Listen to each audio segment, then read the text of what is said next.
और रसिया एक ऐसी टीम रही है जिन्होंने 11 बार फीफा वर्ल्ड कप में पार्टिसिपेट किया है और 2018 में जब उन्होंने होस्ट किया था उस टाइम तो उन्होंने स्पेन जैसी टीम को हराकर सबको चौंका दिया था and they played quarter finals. और इवन उन्होंने पाकिस्तान फुटबॉल टीम को भी अप्रोच किया था कि आप हमारे अगेंस्ट फ्रेंडली खेल लीजिए, हालांकि वो सक्सेसफुल नहीं हो पाया। तो आप इससे समझ सकते हैं कि अभी रशियन फुटबॉल टीम की क्या हालत है मैचेस के लिए। नमस्कार, तो आज हम बात करने वाले हैं एक ऐसी टीम के बारे में जो बैन हो चुकी है but still they are trying to improve their football, और वो इंतजार कर रहे हैं कि उनके ऊपर से बैन हटे और वो इंटरनेशनल कॉम्पिटिशन्स खेल पाएं। तो देखिए, आपके दिमाग में भी कई बार आता होगा कि रशियन फुटबॉल टीम आखिर कहाँ है, क्या हुआ रशियन फुटबॉल टीम को, क्योंकि काफ़ी टाइम से ना तो आपने वहाँ के किसी क्लब को या वहाँ की यूथ टीम को या सीनियर टीम को कहीं भी बड़े लेवल पर कॉम्पीट करते हुए नहीं देखा है। बट आपको भी पता है कि रशियन फुटबॉल टीम कितनी अच्छी टीम थी जो कि फीफा वर्ल्ड कप में क्वार्टर फाइनल्स खेली थी 2018 में जब उन्होंने होस्ट किया था। तो आज हम रशियन फुटबॉल टीम की बात करेंगे कि आखिर रशियन फुटबॉल टीम के साथ क्या हुआ और अभी रशियन फुटबॉल टीम की क्या सिचुएशन है एंड कैसे रशियन फुटबॉल अभी भी सस्टेन कर रहा है इवन उनके ऊपर बैन लगा हुआ है फिर भी। तो जैसा कि आपको पता है कि 2022 में यूक्रेन और रशिया का वॉर स्टार्ट हुआ था, जिसके बाद फीफा और यूएफए ने उनके ऊपर सस्पेंशन लगा दिया था जो कि 28 फरवरी 2022 को लगा था। और ये बैन उनके ऊपर लगा था कि वो किसी भी इंटरनेशनल कंपटीशन में पार्टिसिपेट नहीं कर सकते, चाहे वो क्लब लेवल का हो, यूथ लेवल का हो या फिर सीनियर लेवल का हो। और रशिया एक ऐसी टीम रही है जिन्होंने 11 बार फीफा वर्ल्ड कप में पार्टिसिपेट किया है और 2018 में जब उन्होंने होस्ट किया था उस टाइम तो उन्होंने स्पेन जैसी टीम को हराकर सबको चौंका दिया था and they played quarter finals. और इवन 2022 में जो फीफा वर्ल्ड कप कतर में हुआ था उसमें भी रसिया पार्टिसिपेट कर सकती थी बिकॉज वो ऑलमोस्ट क्वालिफाई करने के कगार पे थे, प्लेऑफ तक वो जगह बना चुके थे। बट यूरोप की काफी कंट्रीज ने उनके अगेंस्ट फुटबॉल खेलने से मना कर दिया, जिसके बाद यूएफए को और फीफा को दोनों को ही ये सोचना पड़ा कि रशियन फुटबॉल टीम के ऊपर जब तक वो वॉर खत्म नहीं करते सस्पेंशन लगाकर रखना पड़ेगा। इसके बाद रशियन फुटबॉल टीम के पास कोई ऑप्शन नहीं बचा जहां पर वो खेल पाते।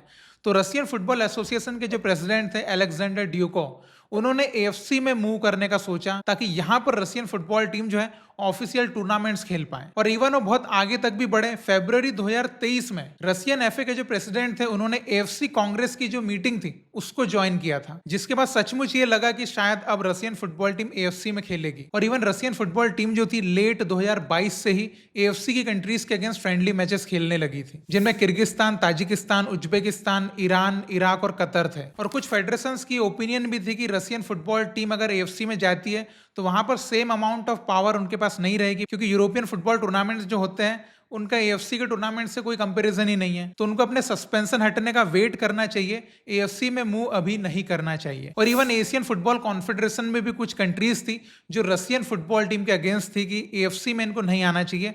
और कुछ मेजर कंट्रीज थी जैसे कि ऑस्ट्रेलिया, जापान और साउथ कोरिया, ये कंट्रीज थी जिन्होंने एएफसी को डायरेक्टली कहा था कि एएफसी में रसिया को एंट्री न दी जाए। बट अगर वोटिंग के आधार पर ये डिसाइड होता कि क्या रसिया को एएफसी में जाना चाहिए तो maybe Russia AFC join कर सकता था, क्योंकि एशिया में रसिया के लिए सिंपैथिक कंट्रीज जो है वो काफी है, जैसे कि उनको वेस्ट एशिया, साउथ एशिया और सीएफए रीजन जो है इन कंट्रीज का अच्छा खासा सपोर्ट मिल जाता, जिससे वो आराम से एएफसी में ज्वाइन कर पाते। और वो अपना एएफसी में ज्वाइन करने का प्लान बना रहे थे, कई जगह से उनको ओपिनियंस या सजेशंस भी मिल रही थी।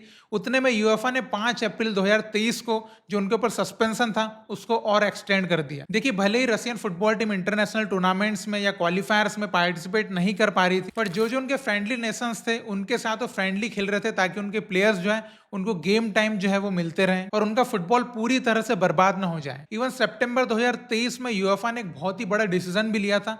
उन्होंने ये फैसला लिया कि क्यों ना रशियन फुटबॉल की जो यूथ टीम्स है उनको जो है वो टूर्नामेंट्स खेलने के लिए परमिशन दे दी जाए। बट काफी यूरोपियन कंट्रीज ने साफ साफ इनकार कर दिया कि हम रसिया की किसी भी टीम के अगेंस्ट कोई भी मैच नहीं खेलेंगे, जिसके बाद यूएफए को अपना जो फैसला था उसको आगे कंटिन्यू करना पड़ा। तो ये सब होने के बाद दिसंबर 2023 में रशियन फुटबॉल एसोसिएशन ने ये सोचा कि हम एएफसी में मूव नहीं करेंगे, जो कि काफी फुटबॉल एक्सपर्ट्स ने माना था कि ये सही फैसला लिया उन्होंने। तो रशियन फुटबॉल टीम जो है वो फ्रेंडली मैचेस के ऊपर डिपेंड होकर रह गई, लेकिन एशिया में भी अभी काफी कंट्रीज जो है उनको अपने ऑफिशियल टूर्नामेंट्स के मैचेस खेलने जैसे कि क्वालिफायर्स, तो अभी रशियन फुटबॉल टीम के पास फ्रेंडली मैचेस के ऑप्शन भी नहीं बच रहे बिकॉज कोई टीम फ्री भी नहीं है। और ये देखने को मिला अक्टूबर 2024 में जब उनके पास कोई ओपोनेंट ही अवेलेबल नहीं था और इवन उन्होंने पाकिस्तान फुटबॉल टीम को भी अप्रोच किया था कि आप हमारे अगेंस्ट फ्रेंडली खेल लीजिए, हालांकि वो सक्सेसफुल नहीं हो पाया। तो आप इससे समझ सकते हैं कि अभी रशियन फुटबॉल टीम की क्या हालत है मैचेस के लिए। बट स्टिल उनकी फीफा रैंकिंग जो है काफी अच्छी है, बिकॉज उनके पहले से पॉइंट्स बहुत अच्छे थे,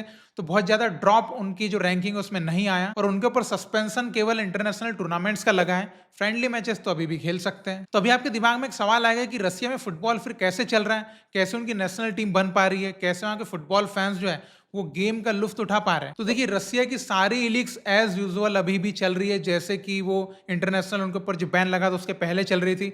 स्टिल उनकी रशियन प्रीमियर लीग हो रही है, उनके यहाँ पर वुमेन्स लीग हो रही है, और उनकी यूथ लीग भी प्रॉपर सिस्टमेटिक वे में अभी भी चल रही है। काफी फैंस जो है अभी भी उनके मैचेस देखने आ रहे हैं, जिससे उनका जो रेवेन्यू है वो भी ठीक ठाक जनरेट भी हो पा रहा है। वो अपने फुटबॉलर्स को अच्छे सैलरी दे पा रहे हैं, और इवन उनके स्टाफ को भी प्रॉपर सैलरी दे रहे हैं। तो भले ही रशियन फुटबॉल टीम आपको बड़े लेवल पे खेलते हुए तो नहीं दिख रही है, लेकिन उनके यहाँ की फुटबॉल अभी भी डेड नहीं हुई है, सारी लीग्स अभी भी अच्छे से चल रही है। हालांकि देखिए, इस इंटरनेशनल सस्पेंशन के बाद उनके काफी प्लेयर्स को बहुत नुकसान हुआ। उनके कई प्लेयर्स जो बाहर की लीग्स में खेला करते थे अदर यूरोपियन कंट्रीज में, उनको वहां पर खेलने की परमिशन नहीं मिली, जिसकी वजह से उनको वापस रशियन लीग में आना पड़ा। हालांकि उनके कुछ प्लेयर्स अभी भी अदर यूरोपियन कंट्रीज में खेल रहे हैं, लेकिन वो बहुत लिमिटेड नंबर्स हैं। इससे उनके जो टैलेंट्स हैं उनको थोड़ा बहुत नुकसान तो पहुंच रहा है। बट स्टिल रसिया में सारी लीग्स अच्छे से इसलिए भी कराई जा रही है क्योंकि नेक्स्ट बड़ी अपॉर्चुनिटी उनके पास फीफा वर्ल्ड कप 2026 है, जिसके क्वालिफायर्स को शुरू होने में भी थोड़ा सा वक्त बचा भी है। तो अगर सारी सिचुएशन तब तक सही हो जाती है तो मे भी उनके ऊपर से सस्पेंशन हटेगा, तो वो फीफा वर्ल्ड कप क्वालिफायर्स में पार्टिसिपेट कर सकते हैं। तो किसी भी कंट्री के इंटरनेशनल टेंशंस की वजह से वहां के स्पोर्ट्स पर कितना बुरा प्रभाव पड़ता है,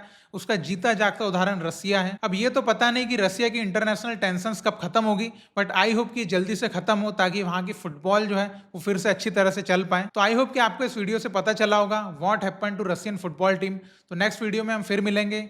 जय हिंद।